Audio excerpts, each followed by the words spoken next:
The industrial floor buffer hums beneath my hands as I push it across the marble lobby of the Meridian Tower, the sound of familiar companion in the 3 a.m. silence. My reflection moves with me in the polished stone, a ghost in navy blue maintenance scrubs, hair pulled back in a practical bun, exhaustion visible in the shadows under my eyes. This is my life now. Dr. Chen, former child psychologist with a PhD from Columbia, reduced to scrubbing the floors of Manhattan's most exclusive residential building. The irony isn't lost on me. I pause the buffer to wipe sweat from my forehead, my lower back aching from 4 hours of repetitive motion. Through the floor-to-ceiling windows, the city glitters with life I'm no longer part of. Restaurants where I used to meet colleagues for wine and discussion of case studies. Theater marquees advertising shows I can't afford to see. A world that existed before I made the mistake of reporting what I saw. Before I lost everything. My phone buzzes in my pocket. A text from my landlord, rent is late again. Need payment by Friday or we discuss other arrangements.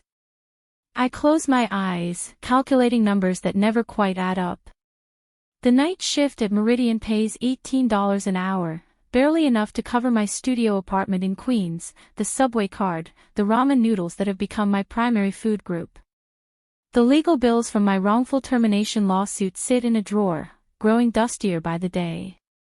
My lawyer stopped returning calls 6 months ago. 3 more floors to finish before my shift ends at 6. I restart the buffer, letting the mechanical rhythm numb my thoughts. CTA number 1, if you're enjoying this story so far, don't forget to hit the like button and subscribe. Drop a comment telling me where in the world you're watching from. I love hearing from you. The Meridian Tower caters to a specific type of wealthy.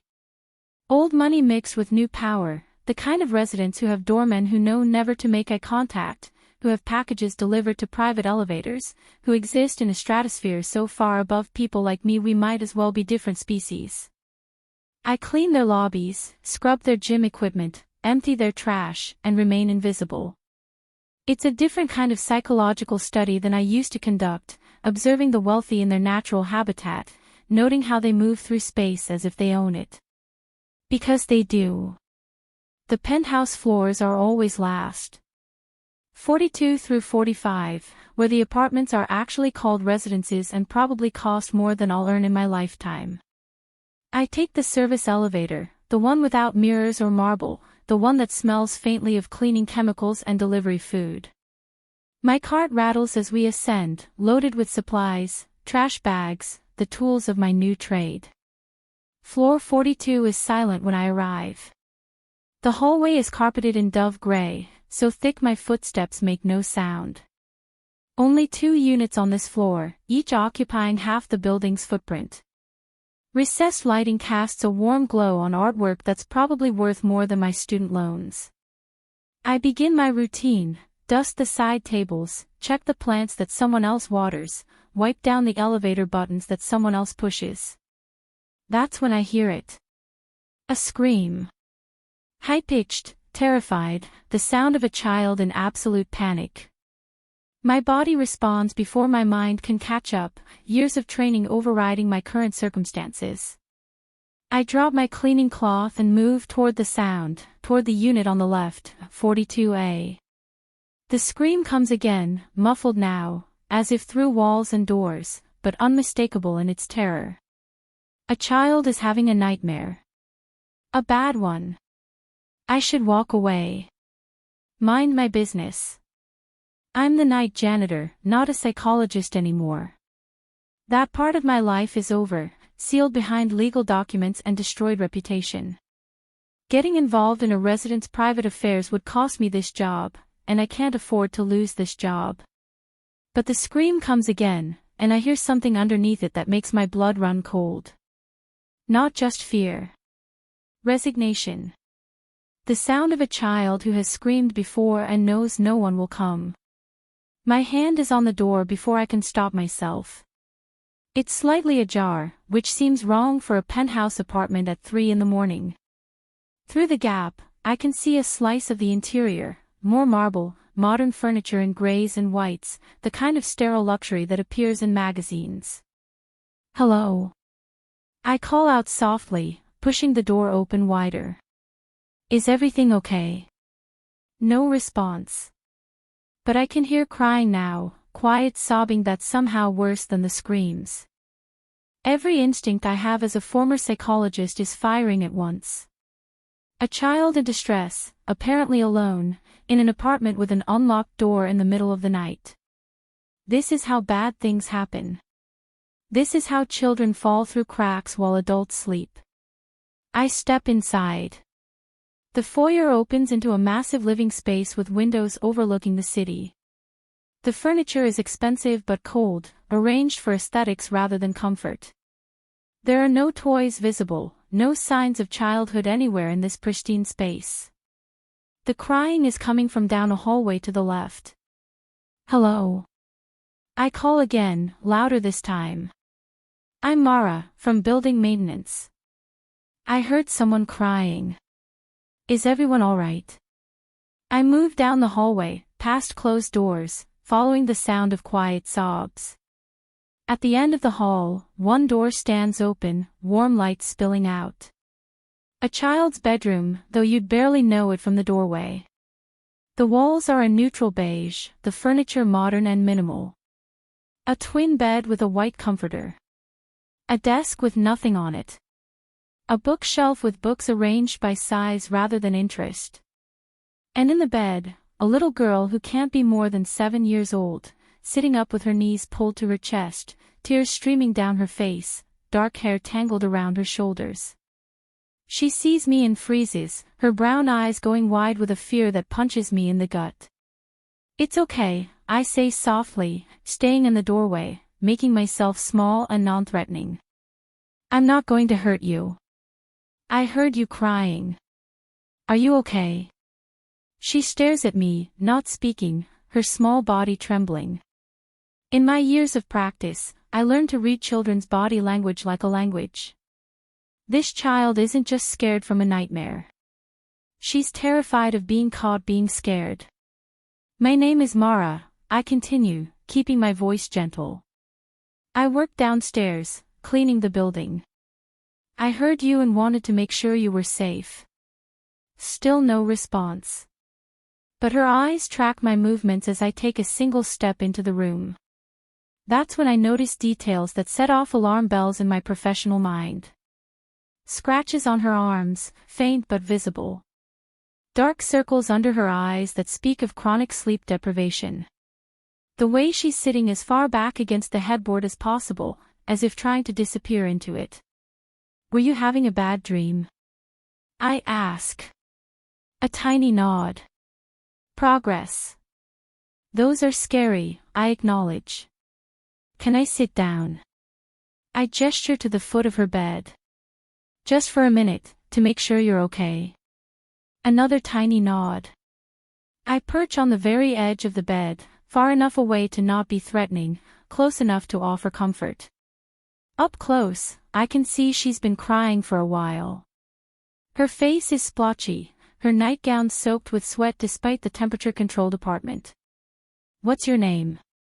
I ask. Isabella, she whispers, her voice hoarse. That's a beautiful name. Isabella, do you have nightmares a lot? Her eyes dart to the door, then back to me. A longer pause. Then, every night. My heart clenches. Every night. Does anyone help you when you wake up?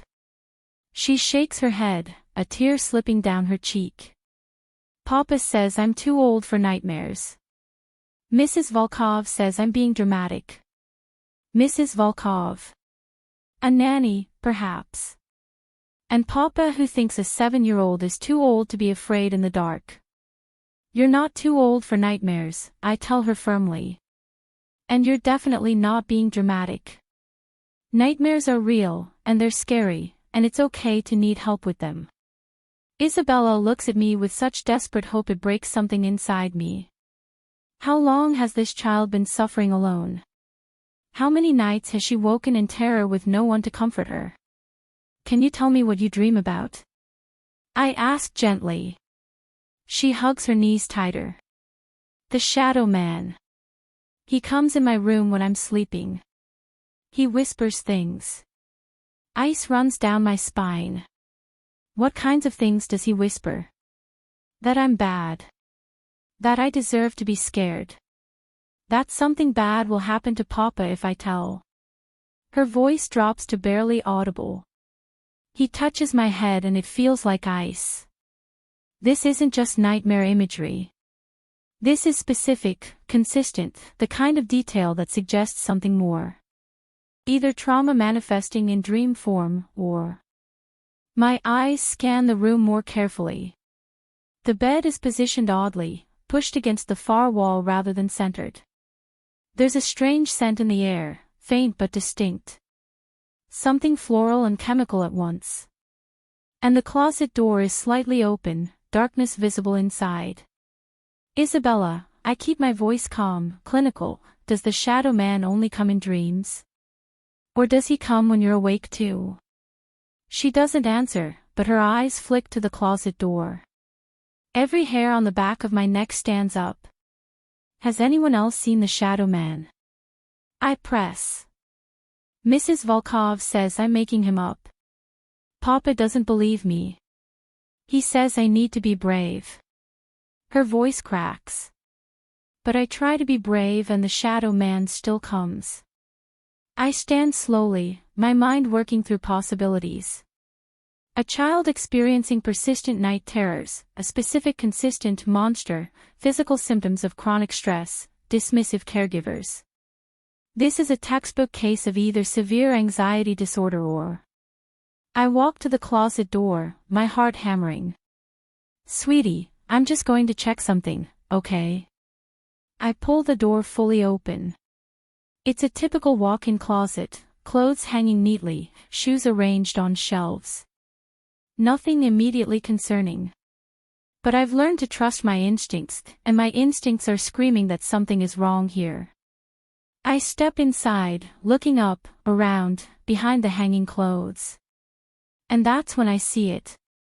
A small black device mounted in the corner where the wall meets the ceiling, barely visible among the shadows. A camera. Pointed directly at Isabella's bed. My blood turns to ice. I back out of the closet, forcing my expression to remain neutral. Isabella is watching me with wide, frightened eyes.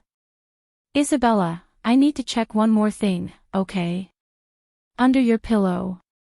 Can you move for just a second? She scrambles to the side, and I lift her pillow with hands that want to shake but don't. Underneath, I find what I'm dreading. A small speaker, flat and black, the kind that could transmit sound from a remote source.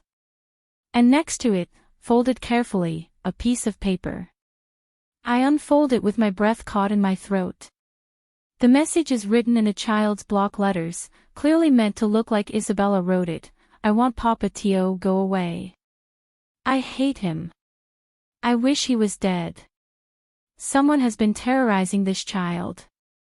Someone has been using audio technology to whisper threats to her while she sleeps. Someone has been watching her and gaslighting her and now attempting to frame her, to make it look like she wants her father dead. This isn't neglect. This is calculated, systematic psychological abuse. Isabella, I keep my voice steady even as rage builds in my chest. You're not crazy. The shadow man is real. Someone has been scaring you on purpose. But I found out how they were doing it, and I'm going to make sure it stops. Her face crumples with relief so profound it's painful to witness. He's real. I'm not making it up. You're not making anything up. You've been very brave. I tuck the speaker and note into my pocket, evidence I won't let disappear. Where is your papa right now? At his office. He works all night sometimes. And Mrs. Volkov? In her room. Down the hall. I make a decision in that moment that will change everything. I should call the police. This is evidence of child abuse, possibly part of something larger. But calling the police means this goes through channels, means Isabella gets interviewed by strangers, means the evidence might disappear if whoever's doing this has connections. And in a building like this, in a penthouse apartment, whoever Papa is probably has significant connections. No. I need to confront the father directly. Show him what I found. Make him see what's being done to his daughter under his own roof. Can you be very brave for me one more time? I ask Isabella. Can you try to go back to sleep while I go talk to your papa? I promise I'm going to fix this. She nods, though fear is still evident in her eyes. You won't let the shadow man come back. Never again, I promise, and I mean it with every fiber of my being.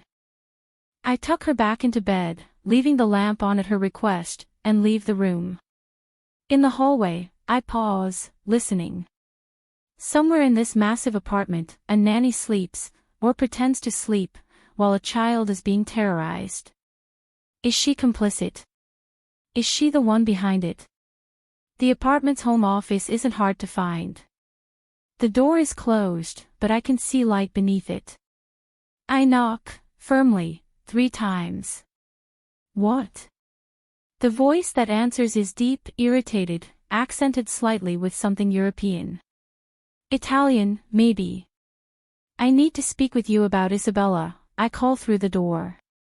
It's urgent. A pause. Then footsteps. The door swings open to reveal a man who makes my breath catch for entirely different reasons than fear. He's tall, easily over 6 feet, with the kind of presence that fills a room even when he's standing still. Dark hair styled perfectly despite the late hour. Sharp features that could have been carved from marble. A black suit with the jacket removed, white shirt with sleeves rolled up, revealing forearms marked with what look like old scars. His eyes are the color of espresso, and right now they're looking at me with cold suspicion. This is not a man who gets interrupted at 3 in the morning. This is not a man who gets interrupted ever. Who the hell are you? He demands, his gaze raking over my maintenance uniform with obvious disdain. I'm Chen. I work for building services. I was on 42 when I heard your daughter screaming. I hold my ground even as everything about him screams danger. We need to talk about what's happening to Isabella. His expression hardens. My daughter's nightmares are not your concern. You're a janitor, not a pediatrician. Get out. The dismissal is absolute. He's already starting to close the door. But I'm not the timid professional who let them destroy my career anymore. I'm someone with nothing left to lose. I pull the speaker from my pocket and hold it up. Your daughter isn't having nightmares. Someone's been using this to terrorize her while she sleeps. There's also a camera in her closet and this note planted under her pillow. I show him the paper with its chilling message. The change in him is instantaneous. The cold dismissal vanishes, replaced by something lethal. He snatches the items from my hand, his eyes scanning the note, examining the speaker with hands that have gone absolutely still. Where, his voice is deadly quiet now, did you find these? The speaker was under her pillow. The camera is mounted in her closet, pointed at her bed. Someone's been watching her, listening to her, whispering threats to her for God knows how long. My voice shakes with anger. She told me about a shadow man who comes every night. She told me he whispers that she's bad, that something will happen to you if she tells. She's 7 years old and she's been suffering alone because you told her she's too old for nightmares. Something flashes across his face, pain, guilt, fury, before his expression shudders again. He steps past me, moving down the hallway toward Isabella's room with silent, predatory grace. I follow, watching as he enters his daughter's room. Isabella is awake again, sitting up, her eyes going wide when she sees him. Papa. He stops at the foot of her bed, and I see his hands clench at his sides. When he speaks, his voice is gentler than I would have thought possible from the man who tried to dismiss me moments ago. Bella, I need you to tell me the truth. Has someone been scaring you on purpose? Not dreams, real things happening to you. Isabella's eyes fill with tears. She nods, small and ashamed. The shadow man, she whispers. He's real. Yes, Piccolina. He's real. The endearment is soft, broken. And I'm going to find him. I promise you that. He turns to me, and I see a man transformed. Not the cold executive who answered his office door, but something more dangerous. A father who has just realized his child has been under threat in his own home. You, he says. Come with me. Now. It's not a request. He moves through the apartment like a man who owns not just the space but the air inside it. I follow him back to his office, my heart hammering, acutely aware that I've just inserted myself into something far beyond my pay grade. The office is exactly what you'd expect from a man like this, floor-to-ceiling windows overlooking Manhattan, a desk that probably cost more than my car used to, leather furniture arranged with military precision. He closes the door behind us with a soft click that sounds final. Sit. He gestures to a chair across from his desk. I sit, watching as he moves to a panel on the wall that I hadn't noticed before. He presses something, and the panel slides open to reveal a safe. Within seconds, he's removed a phone, not his regular one, something different, and he's making a call. Marco. Get to the Meridian. Now. Bring the team. A pause. Because someone put surveillance equipment in my daughter's bedroom and has been terrorizing her for months. His voice is ice. Yes. All of them. I want the apartment swept within the hour. He ends the call and turns those dark eyes on me. Really looks at me for the first time. I can feel him assessing, cataloging, deciding what to do with the complication I represent. Your name again. Mara Chen. Dr. Mara Chen. It's not a question. Columbia University, specializing in childhood trauma and developmental psychology. Published 3 papers on long-term effects of psychological abuse in children ages 5 to 10. Licensed in New York until 14 months ago when you were terminated from Mount Sinai Hospital and subsequently lost your license to practice. My blood runs cold. How do you? I make it my business to know who enters my home. He leans against his desk, arms crossed. What I don't know yet is why a psychologist with your credentials is scrubbing floors at 3 in the morning. The humiliation burns, but I lift my chin. I reported a colleague for abusing his position with vulnerable patients. He had connections. I didn't. The hospital chose to protect itself rather than the children I was trying to help. The bitterness in my voice is acidic. They said I was fabricating evidence, filed countercharges for defamation, made sure I'd never work in my field again. So yes, I scrub floors now. Because it's the only job I could get after they destroyed my reputation. Something shifts in his expression. Not quite sympathy, but recognition. Understanding of what it means to be betrayed by institutions that should protect. What you found in Isabella's room, he says. Your professional opinion. How long has this been happening? I'm on steadier ground here, back in my area of expertise. Based on her symptoms, chronic sleep deprivation, hypervigilance, the specific consistent narrative of the shadow man, I'd estimate at least 3 to 4 months. Possibly longer. The psychological manipulation is sophisticated. Whoever's doing this understands how to create learned helplessness in a child. His jaw clenches, a muscle ticking.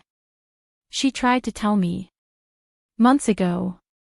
She said someone was in her room at night, that she heard whispers. I thought, he stops, and I see the self-recrimination cross his face. I thought she was acting out for attention. Her mother died 2 years ago. I thought she was still processing grief. Children who've experienced loss are actually more vulnerable to this kind of abuse, I say gently. They're already insecure, already afraid of losing the remaining parent. It makes them perfect targets. He processes this in silence, his hands gripping the edge of the desk so hard his knuckles are white. When he speaks again, his voice is deadly calm. Someone in my household has been terrorizing my daughter. Someone I trusted with access to her, to my home. He looks directly at me. You will help me find out who. I can't, I stumble over the words. I'm not licensed to practice anymore. And this is clearly a police matter. The police will be the last to know about this. The finality in his voice stops my protest cold. You don't understand the situation you've walked into, Dr. Chen. My name is Dante Caruso. Does that mean anything to you? It does. Even living in my bubble of poverty and isolation, I've heard the name whispered in certain contexts. Caruso.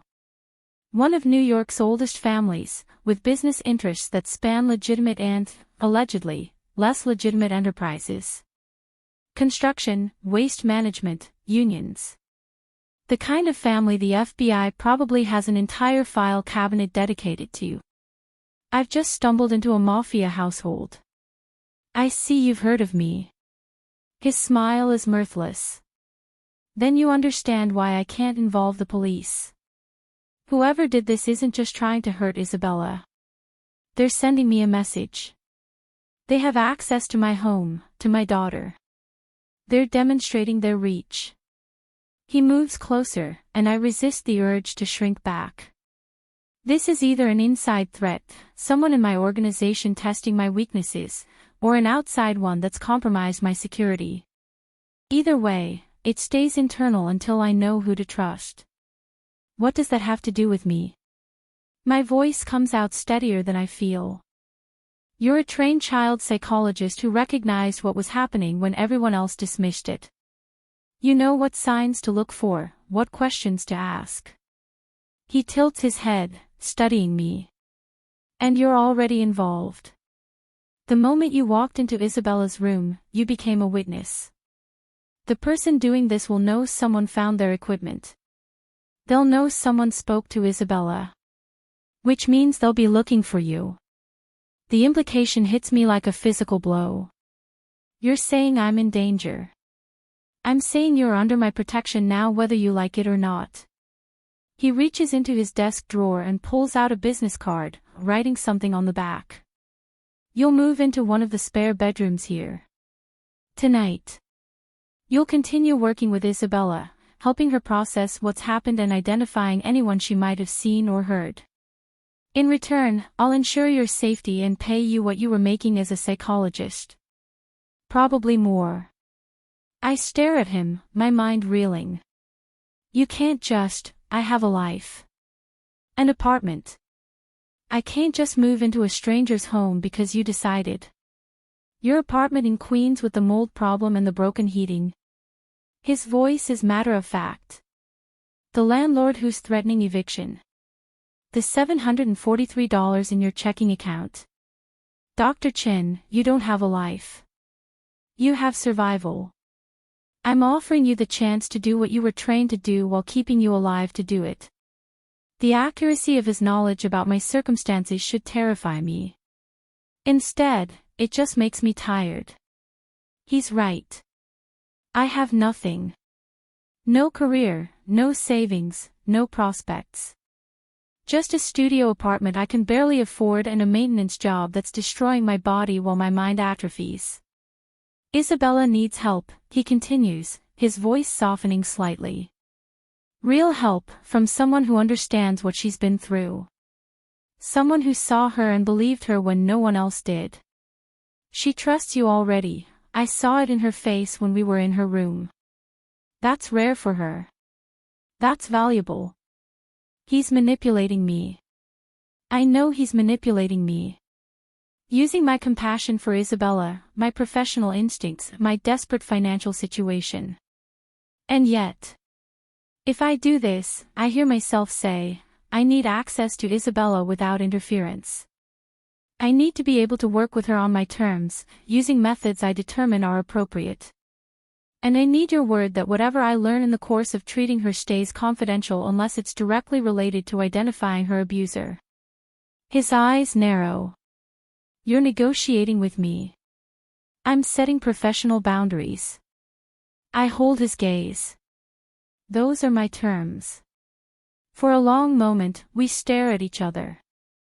Then, impossibly, he smiles, a real smile that transforms his face from intimidating to almost attractive.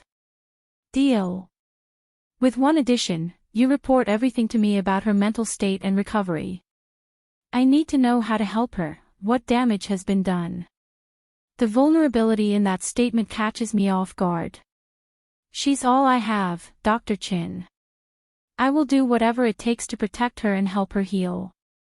Including listening to a janitor tell me I've been a shit father. Former psychologist, I correct. And current janitor. Let's be accurate about my credentials. Former psychologist, current janitor, soon-to-be live-in child trauma specialist. He extends his hand. Do we have an agreement? I look at his hand, strong, scarred, the hand of a man who's probably done terrible things. Then I think of Isabella's face when I told her the shadow man was real, the relief that flooded her features when someone finally believed her. I shake his hand. His grip is firm, warm, and somehow makes me feel like I've just signed a contract in blood. I'll need to go to my apartment to get my things, I say. Marco will take you. He's my head of security. He'll stay with you while you pack and bring you back. Dante glances at his watch.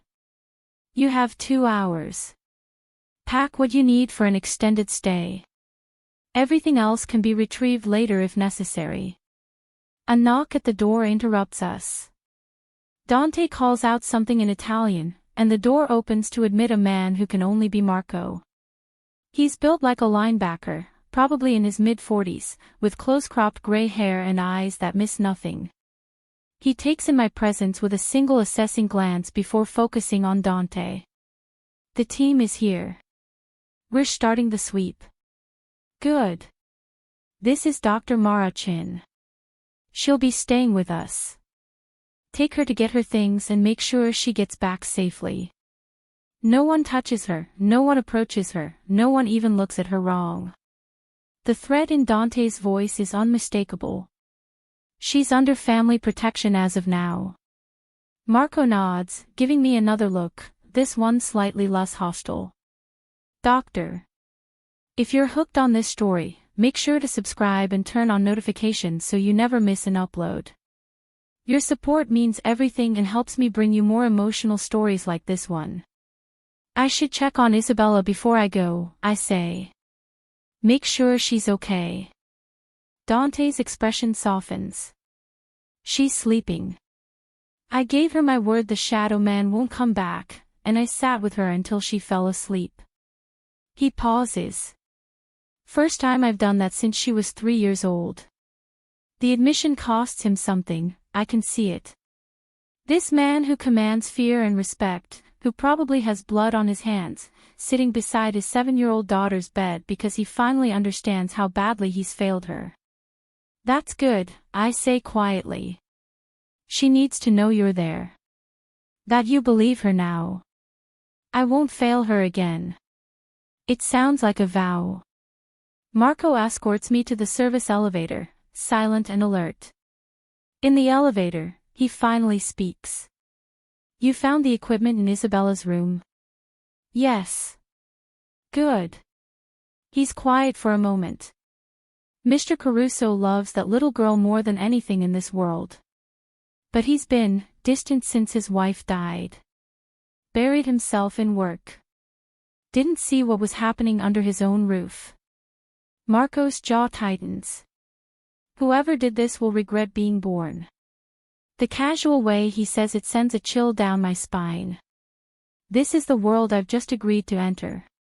A world where threats to children are answered with violence, where justice is handled internally, where a man like Dante Caruso is both protector and predator. The ride to Queens is silent. Marco drives a black SUV with tinted windows, and I notice he takes an indirect route, checking mirrors constantly. Professional paranoia or genuine threat assessment, I'm not sure which. My apartment building looks even more depressing in the early morning light. Cracked concrete steps, a door that doesn't lock properly, the smell of garbage from the overflowing bins near the entrance. I've grown numb to it over the past year, but seeing it through Marco's eyes, watching him scan the surroundings with obvious distaste, brings back the shame. This is what my life became. This is how far I fell. I'll wait here, Marco says, positioning himself near the door. You have 90 minutes. I climb the 3 flights of stairs to my studio, unlock the door with fingers that suddenly won't stop shaking. Inside, I lean against the closed door and let myself feel the full weight of what just happened. I'm moving into the home of a Mafia boss to help his traumatized daughter. I'm leaving behind my pathetic excuse for a life, the mold-spotted walls, the radiator that clanks but never produces heat, the hot plate that's my only means of cooking, to enter a world I don't understand and probably can't survive. But Isabella's face floats in my mind. Those dark eyes full of terror and hope. That small voice saying, every night, when I asked about the nightmares. I push off the door and start packing. An hour later, I'm back in Marco's SUV with 2 suitcases, a box of books I couldn't bear to leave behind, and my laptop that's 3 years old but still works. Everything I own in the world fits in the back of one vehicle. The realization is both depressing and liberating. That's everything? Marco asks, eyeing my meager possessions. That's everything. He nods and starts the engine. As we pull away from the curb, I don't look back. There's nothing in that building I'll miss. Dawn is breaking over Manhattan as we drive back to the Meridian Tower, the city coming alive with delivery trucks, early commuters, the relentless pulse of 8 million people starting their day. I used to be one of them, rushing to the subway, coffee in hand, purpose in my stride. Now I'm something else. Something I haven't defined yet. At the Meridian, Marco takes me through a different entrance, a private one that requires a key card and leads directly to a private elevator. This one is plush, mirrored, designed for residents rather than staff. The ride to the 42nd floor is smooth and silent. The apartment looks different in daylight. Less intimidating, but more clearly expensive. Morning sun streams through those massive windows, illuminating art on the walls that I now recognize as original pieces worth more than most people's homes. Staff members are moving through the space, housekeepers, what looks like a private chef in the kitchen, and several men in suits who can only be additional security. Dante appears from his office, now fully dressed in a charcoal suit that probably costs more than I made in a month at Mount Sinai. He's on his phone, speaking rapid Italian, but he notices my arrival and gestures for Marco to take me down a hallway. Your room is this way, Marco says, leading me past Isabella's room, where I can hear women's voices speaking in what sounds like Russian, to a door near the end of the hall. Mr. Caruso wanted you close to Isabella's room. In case she needs you at night. He opens the door to reveal a bedroom that's larger than my entire studio apartment. King-size bed with linens that look impossibly soft. An ensuite bathroom with a walk-in shower and a soaking tub. A sitting area with a window seat overlooking the city. A desk, a bookshelf, a closet that could hold 20 times the wardrobe I currently own. This can't be the spare bedroom, I say faintly. This is the smallest guest room. Marco sets my suitcases down. The bathroom is stocked. If you need anything else, use the phone by the bed to call housekeeping. Breakfast is at 7:30 in the dining room, but meals can be brought to your room if you prefer. He heads toward the door, then pauses. Dr. Chen. Thank you. For what you did for Isabella. Not many people would have gotten involved. He leaves before I can respond, and I'm alone in this palatial room, surrounded by luxury I haven't experienced since before everything fell apart. I sit on the edge of the bed, my hands trembling. What have I just agreed to? A soft knock at the door interrupts my spiral. Dr. Chen. May I come in? It's a woman's voice, heavily accented. Russian, maybe. I remember Isabella mentioning a Mrs. Volkov. Yes, I call out, standing. The door opens to admit a woman in her late 50s, blonde hair pulled back severely, wearing a crisp blouse and slacks. Her face is pleasant enough, but her eyes are calculating as they sweep over me. I am Katya Volkov, Isabella's nanny. She extends a hand. Mr. Caruso informed me you'll be working with Isabella on her difficulties. I shake her hand, noting the slight hesitation before difficulties. Is this the person who dismissed Isabella's fears? Or is she complicit in something worse? I'm Dr. Chen. I'll be helping Isabella process some trauma she's experienced. I keep my voice professional, neutral. I understand you've been with the family for how long? Since just after Mrs. Caruso's death. 2 years. She clasps her hands in front of her. Isabella is a sensitive child. Very imaginative. Sometimes too imaginative, I'm afraid. She tells stories, has nightmares, seeks attention in dramatic ways. The dismissive tone makes my professional hackles rise. Children don't fabricate persistent night terrors for attention, Mrs. Volkov. They're usually symptoms of genuine trauma or fear. Her smile doesn't reach her eyes. Of course, doctor. You're the expert. I'm simply sharing my observations from living with the child daily. She moves toward the door. I'm sure you'll find Isabella requires a firm hand and clear boundaries rather than indulgence of her fantasies. She leaves, and I'm left with the distinct impression that I've just met someone who either doesn't understand childhood development at all, or understands it well enough to exploit it. I'm unpacking my meager wardrobe into the massive closet when another knock comes. This time it's Dante, leaning against the doorframe with a coffee cup in hand. Settling in, he asks. If you can call it that.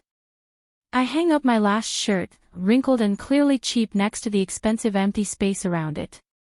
Mrs. Volkov introduced herself. And she spent 3 minutes explaining that Isabella is dramatic and imaginative and needs a firm hand. I turned to face him. That's textbook language for someone who either doesn't believe children or doesn't want to believe them. Dante's expression darkens. She's been on my list of suspects since we found the equipment. She has unlimited access to Isabella's room, knowledge of my schedule, and she's the one who consistently dismissed Isabella's complaints. He sips his coffee. But the sweep found something interesting. The camera in Isabella's closet. It's commercial grade, the kind used by security professionals. It feeds to a remote server that we're still tracing. And the audio device under her pillow. Custom-made, not something you can buy off the shelf. Meaning what? Meaning whoever did this has resources and expertise. It's not just a nanny being cruel. This is organized, professional. His eyes meet mine. Someone wanted Isabella terrorized for a specific reason. Either to hurt me through her, or to make her unstable, unreliable. A child who cries wolf loses credibility. If something worse happened to her, who would believe her? The implication makes my stomach turn. You think this was preparation for something bigger? I think someone invested significant time and money into breaking my daughter's mind. His voice is cold fury. And I'm going to find out who, why, and then I'm going to make them wish they'd never been born. The casual promise of violence should horrify me. Instead, thinking of Isabella's terrified face, I find I can't summon much objection. Isabella will be awake soon, Dante continues. I'd like you to spend time with her today. Begin whatever process you think is necessary. I've cleared my morning to be available if you need me. You're staying home from work. My daughter was tortured in my own home while I was too busy building an empire to notice. The self-recrimination in his voice is raw. Yes, I'm staying home. I'm going to be present for every step of her recovery, and I'm going to be here when we find out who did this to her. He leaves, and I finish unpacking in silence, my mind already planning how to approach Isabella's treatment. The trauma is recent enough that intervention now could prevent long-term psychological damage. But she's also lost trust in the adults around her, had her reality repeatedly denied. Rebuilding that trust will be the first challenge. I'm reviewing notes I'd pulled up on my laptop, old case studies from my practice, when a small voice from the doorway makes me look up. Dr. Mara. Isabella stands there in pajamas printed with stars, her dark hair uncombed, her eyes uncertain. In the morning light, I can see the toll the months of terror have taken, the shadows under her eyes, the thinness of her frame, the way she holds herself as if expecting punishment. Good morning, Isabella. I close my laptop and smile. Did you sleep better? Papa stayed with me. Her voice is soft, wondering. He held my hand until I fell asleep. That's wonderful. How do you feel this morning? She takes a tentative step into the room. Scared. But less scared. Because you found the Shadow Man's things and Papa believes me now. She looks at me with those solemn dark eyes. Are you really a doctor? Papa said you're a doctor who helps kids who are scared. I am. I used to work at a hospital, helping children deal with scary things that happen to them. I gesture to the window seat. Would you like to sit with me? We could talk about what you've been feeling. She climbs onto the window seat, small and fragile against the backdrop of the city beyond. I join her, sitting close enough to be comforting but far enough to respect her space. Isabella, the first thing I want you to understand is that nothing that happened to you was your fault. The Shadow Man who scared you wasn't real, but the person pretending to be him was real, and what they did was very, very wrong. But why? She asks, her voice breaking. Why would someone want to scare me? I didn't do anything bad. You didn't do anything wrong at all. Sometimes people do cruel things for their own reasons that have nothing to do with the people they hurt. I choose my words carefully. But here's what's important, you were brave. You kept telling people you were scared even when they didn't believe you. That took a lot of courage. Mrs. Volkov said I was being dramatic. Mrs. Volkov was wrong. Adults aren't always right, Isabella. Sometimes they make mistakes, or sometimes they don't want to see what's really happening. I meet her eyes. But I believe you. Your papa believes you now. And we're going to make sure you're safe. Promise. The word is so small, so hopeful. I promise. We spend the next hour talking, or rather, I let Isabella talk while I listen. She tells me about her mother's death, about how Papa changed afterward, became distant and sad. She tells me about Mrs. Volkov, who is nice sometimes but mostly just wants me to be quiet. She tells me about school, about the few friends she has, about how lonely the big apartment feels most of the time. And gradually, carefully, she tells me about when the Shadow Man started coming. How it began as just whispers she thought she imagined. How it got worse, more specific, more terrifying. How she tried to tell people and no one believed her, until she stopped trying. By the time we finish, I have a clearer picture of a deeply lonely child whose grief was never properly addressed, whose father withdrew at the moment she needed him most, who was systematically terrorized by someone who understood exactly how to exploit her vulnerabilities. Dr. Mara. Isabella's voice pulls me from my thoughts. Will you stay? Or do you have to go back to cleaning floors? The question, delivered with childish directness, nearly breaks my heart. I'm staying, I tell her. For as long as you need me. She throws her arms around me suddenly, fiercely. I hold her carefully, this broken child who started to hope again, and silently renew my vow. Whatever it takes, whoever did this to her, I will help Dante find them. And then I'll watch as he destroys them. 3 days pass in a strange new rhythm.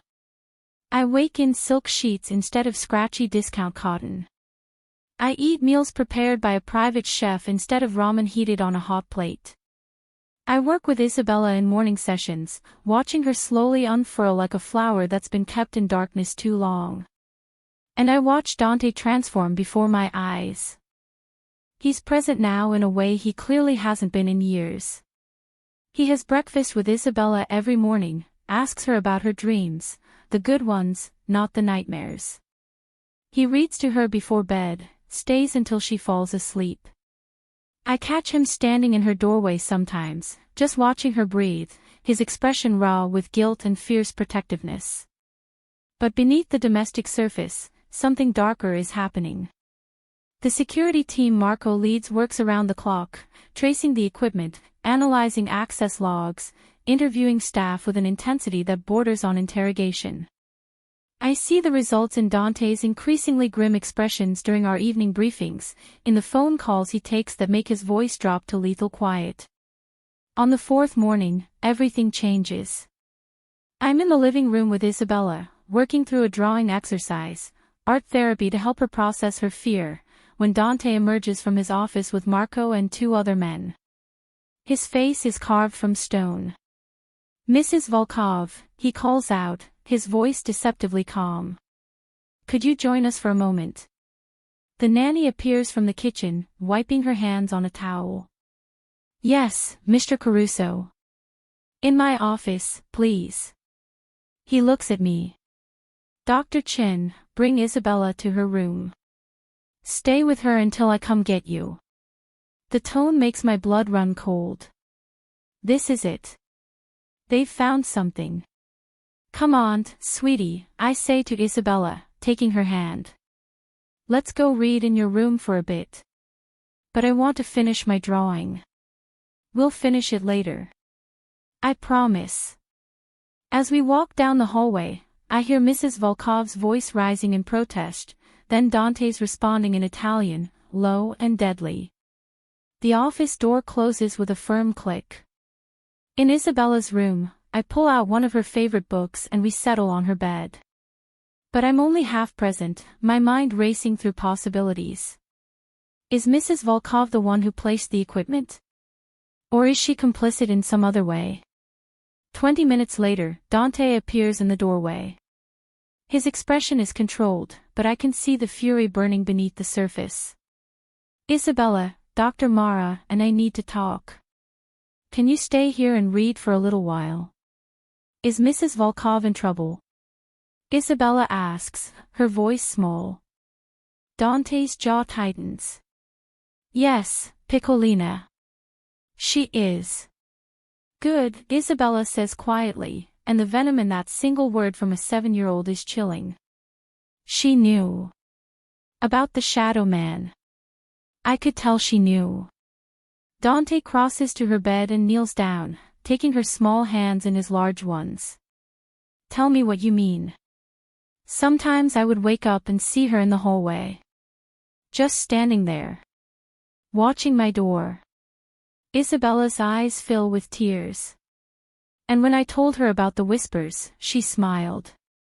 Just a little bit. Like she was happy I was scared. I watched Dante's hands tighten on Isabella's, his knuckles going white. When he speaks, his voice is gentle despite the rage I can see building in him. "You're very observant, Isabella. And very brave for telling me." He kisses her forehead. "Mrs. Volkov won't be working here anymore. You'll never have to see her again." He stands and looks at me. "My office. Now." I follow him down the hallway, my heart pounding. In his office, Mrs. Volkov sits in a chair, flanked by Marco and another security guard.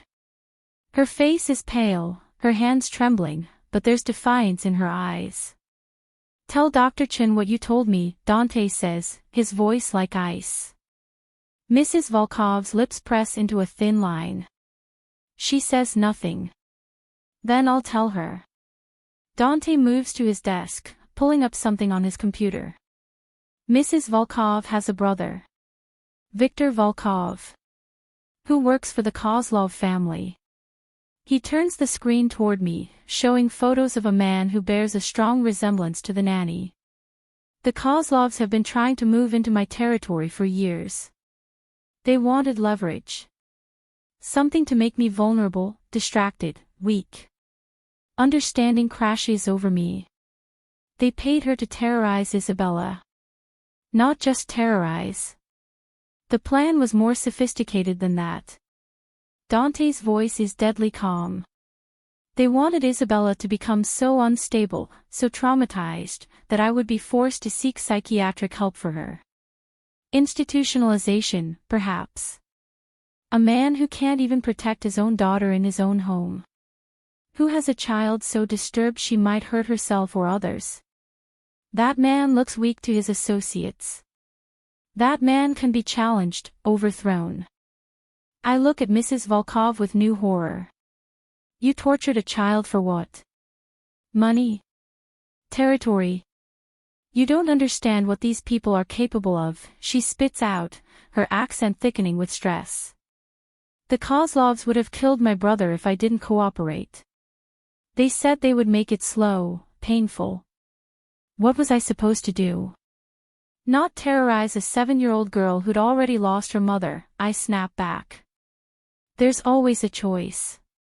Easy for you to say. You're not the one whose family is threatened.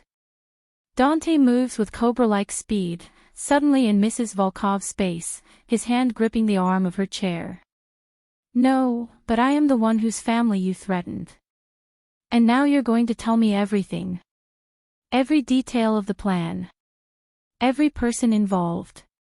Every communication with the Kozlovs. His voice drops lower. Or I'll make you wish Viktor's death was all you had to worry about. Mrs. Volkov breaks. The words pour out of her, how Viktor approached her 6 months ago, how they installed the equipment piece by piece during her shifts, how she was supposed to report on Isabella's deteriorating mental state to the Kozlovs weekly. How the final phase was to plant evidence that Isabella had violent ideations about her father, justifying intervention by social services that the Kozlovs had already paid off. I feel sick listening to it. The calculation. The cruelty. The systematic destruction of a child's sense of safety and reality. The note under her pillow, I say. The one about wanting her father dead. That was the final piece. Mrs. Volkov nods miserably. I was supposed to discover it and report it to the authorities. But you found it first. Dante straightens, his expression cold and final. Marco, take her to the secure location. I'll deal with her after I handle the Kozlovs. No. Mrs. Volkov's composure shatters completely. Please, Mr. Caruso, I was trying to protect my brother. Your brother is already dead. Dante's voice is matter-of-fact. The Kozlovs killed him 3 days ago when they realized we were investigating. They couldn't risk him talking. He watches her face crumble with the news. You betrayed a child and destroyed your own soul for nothing. They were never going to let either of you survive this. Marco and the guard haul Mrs. Volkov from the room, her sobs echoing down the hallway. When the door closes, Dante slumps against his desk, suddenly looking exhausted. I should have seen it, he says quietly. I should have known something was wrong months ago. Instead, I was so buried in business, in maintaining territory, in playing these stupid power games that I didn't notice my daughter was being destroyed in my own home. I move closer, my professional boundaries blurring with something more personal. You're seeing it now. You're protecting her now. That's what matters. Is it? He looks at me, and I see the vulnerability he usually keeps locked away. What kind of father am I? What kind of man brings this world into his home, where it can touch his child? The kind who made mistakes but is trying to fix them. I reach out, touching his arm. The kind who's learning to be present, to listen, to believe his daughter when she's scared. Isabella doesn't need a perfect father, Dante. She needs one who shows up. He covers my hand with his, the touch sending an unwelcome jolt of awareness through me. We've been circling this attraction for days, both of us pretending it doesn't exist, both of us knowing it's inevitable. The Kozlovs won't stop, he says, still holding my hand. They'll come at me another way. And now that they know I have you and Isabella as priorities, you're both targets. Then protect us. I hold his gaze. That's what you do, isn't it? Protect what's yours. Something flares in his dark eyes. Is that what you are, Dr. Chen? Mine. The question hangs between us, loaded with implications that terrify and thrill me in equal measure. I'm standing in a Mafia boss's office, my hand in his, discussing how to handle the family that tried to destroy his daughter. This should feel wrong, dangerous, like a mistake I'm making. Instead, it feels like the first right thing in years. Maybe, I whisper. If you're mine too. He pulls me closer, his other hand coming up to cup my face. I haven't been anyone's in a long time. I'm not sure I remember how. Then we'll learn together. When he kisses me, it's not gentle or tentative. It's claiming, desperate, the kiss of a man who's been alone too long and has finally found someone worth risking for. I kiss him back with equal desperation, all my professional boundaries evaporating in the heat of finally admitting what's been building since that first night I found Isabella crying. We break apart when voices in the hallway remind us we're not alone in this apartment. Dante rests his forehead against mine, breathing hard. This complicates things, he murmurs. Everything was already complicated. Fair point. He steps back, and I can see him shifting back into the mode of the dangerous man who runs a criminal empire. I need to deal with the Kozlovs. Permanently. They threatened my daughter. That can't stand. What are you going to do? What I should have done months ago. End them. He sees my expression and adds, you don't need to know the details, Mara. Some parts of my world you're better off not seeing. I'm already in your world, Dante. I moved into your home, I kissed you, I care about your daughter. I straighten my shoulders. I'm not some delicate civilian you need to protect from reality. If we're doing this, whatever this is, then I need to know what I'm part of. He studies me for a long moment. Then, impossibly, he smiles. You're not what I expected. Good. Expectations are boring. The confrontation with the Kozlovs happens 48 hours later. I don't witness it. Dante was right that some things I don't need to see, but I feel the aftermath in the apartment's atmosphere. The tension that's been coiled tight for days suddenly releases. Marco and the security team visibly relax. Dante returns late that night with blood on his knuckles and darkness in his eyes, and I don't ask questions I don't want answered. Instead, I pour him a drink in his office and sit beside him in silence until the darkness recedes a bit. It's done, he says finally. The Kozlovs won't threaten us again. All of them. The ones who mattered. The ones who made the decision to come after Isabella. He looks at his bruised knuckles. I'm not a good man, Mara. You should understand that. I've done things, ordered things, that would horrify you. Probably. I take his injured hand gently, examining the damage. But I also know you sat with your daughter every night this week until she fell asleep. I know you've been learning to braid her hair from YouTube videos. I know you fired your entire security team and hired new people because you couldn't trust the old ones around her. I meet his eyes. People aren't just one thing, Dante. They're complicated. Contradictory. Capable of both darkness and light. Which am I? Both. And that's okay. He pulls me into his lap, and I let him, curling against his chest as the adrenaline of the past days finally catches up with both of us. We sit like that for a long time, not speaking, just breathing together. "I want you to stay," he says finally. "Not just for Isabella. For me. For us. I wasn't planning on leaving. I mean permanently. Move in completely. Not as an employee, not as Isabella's therapist. He hesitates over the word. As yours, I finish for him. As part of this family you're trying to build. Yes." His arms tighten around me. "I can't offer you a normal life, Mara.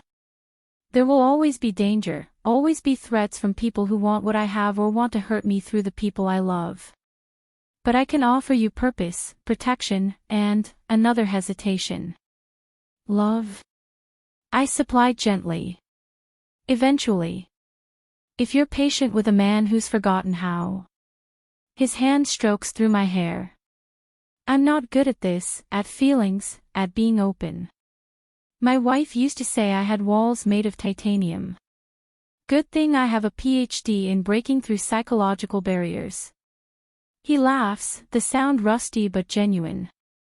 "Is that your professional opinion, Dr. Chen?" "That's my personal one." I sit up to look at him properly. "I'm not expecting perfect, Dante. I'm not expecting easy. I spent the last year of my life scrubbing floors and living in a moldy apartment because I tried to help children and got destroyed for it. I gesture around us. This is complicated and dangerous and probably a terrible idea by any rational standard. But I feel more alive, more purposeful, more myself than I have in years. Even though you're living with a criminal." Isabella returns, hands properly washed, and we settle at the dining table for breakfast. Dante serves pancakes while I pour orange juice, and for a few minutes, we're just a normal family on a Saturday morning. "Can we go to the park today?" Isabella asks through a mouthful of pancake. "Swallow first," I remind her gently. "And yes, we can go to the park. With the bodyguards. With Marco at a discreet distance," Dante compromises. "But yes, technically with a bodyguard." Isabella considers this. "Can I tell people Marco is my uncle? It's less weird than saying he's my bodyguard." "You can tell people Marco is whatever you want him to be, Piccolina." Dante reaches over to wipe chocolate from her chin. "Though he might actually cry if you call him Uncle Marco. He's getting soft in his old age." I heard that, Marco calls from where he's posted in the hallway, and Isabella dissolves into giggles. After breakfast, I help Isabella get ready for the park while Dante takes a call in his office. Her room has been completely redecorated. She chose every color, every piece of furniture, reclaiming the space as her own. The closet where the camera was hidden now holds toys and books, nothing sinister lurking in shadows. "Mara." Isabella sits on her bed, pulling on her shoes. "Can I ask you something?" "Of course." "Are you going to marry Papa?" The question catches me off guard, though it probably shouldn't. Children are perceptive, and Isabella has been watching Dante and me orbit each other for months. "Would that bother you if I did?" She thinks about it seriously. "No. I like having you here. You make Papa happy. And you make me feel safe." She pauses. "Is that weird? That my therapist makes me feel safe?" "Not weird at all. That's kind of the point of therapy." I sit beside her. "But you should know, even if your Papa and I do get married someday, it wouldn't change the fact that I'm here for you. That I care about you. That you're important to me beyond any relationship I have with your father. Because you chose to stay even when you could have left." "Exactly. I chose you, Isabella. Both of you." She throws her arms around me, and I hold her, this resilient child who survived months of psychological torture and came out the other side still able to love, still able to trust. I'm glad you answered that phone call in Italian, she whispers. I'm glad Papa made you stay. Me too, sweetheart. Me too. That evening, after the park and lunch and hours of Isabella showing us her favorite playground equipment, we settle in for family dinner. Dante's chef has prepared something special, homemade ravioli that melts on the tongue, fresh bread, a simple salad. We eat and talk about nothing important, school gossip, a funny incident at the park, plans for Isabella's upcoming birthday party. These are the moments that matter. Not the danger or the money or the complicated world we navigate. Just this, three people who found each other in unusual circumstances, who chose to become a family despite everything that should have kept them apart. After dinner, after Isabella is tucked into bed with a new book and a kiss goodnight from both of us, Dante and I stand on the balcony overlooking the city. The lights stretch out before us, millions of lives being lived in those buildings, millions of stories unfolding. I have something for you, Dante says, pulling a small velvet box from his pocket. My heart stutters. Dante. It's not what you think. Not yet. He opens the box to reveal a simple gold necklace with a small pendant, a lotus flower. In Chinese culture, the lotus represents resilience, beauty emerging from darkness. It seemed appropriate. I touched the pendant gently, tears pricking my eyes. It's perfect. He fastens it around my neck, his fingers lingering on my skin. You emerged from darkness, Mara. You could have stayed bitter, could have let them destroy you. Instead, you found purpose again. You saved my daughter. You saved me. We saved each other, I correct, turning in his arms. You gave me back my purpose when you asked me to help Isabella.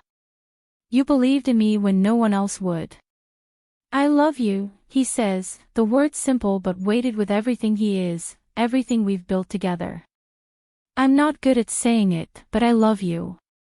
I want to build a life with you, raise Isabella together, maybe, if you want, give her siblings someday.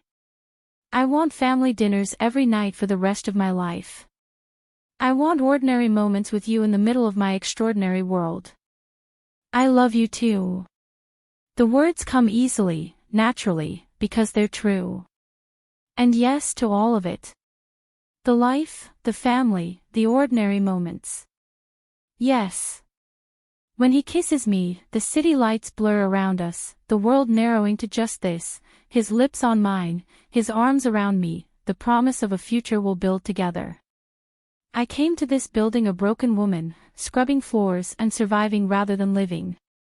I left behind Dr. Mara Chen, the psychologist who tried to save children and got destroyed for it. And I found something unexpected. A 7-year-old girl who needed saving. A man who needed to learn how to be a father again. A family that chose each other despite impossible odds. I found myself. Sometimes the best things in life come from answering a phone call at the wrong time, from getting involved when you should walk away, from believing a child when no one else will. Sometimes love finds you in the middle of the night, in a penthouse apartment, through the tears of a little girl who just needed someone to see her. And sometimes, against all logic and reason, it's exactly where you're supposed to be. Thank you so much for watching until the end. If you love this story, check out the other videos on your screen now. I think you'll really enjoy them. And don't forget to subscribe if you haven't already. See you in the next story.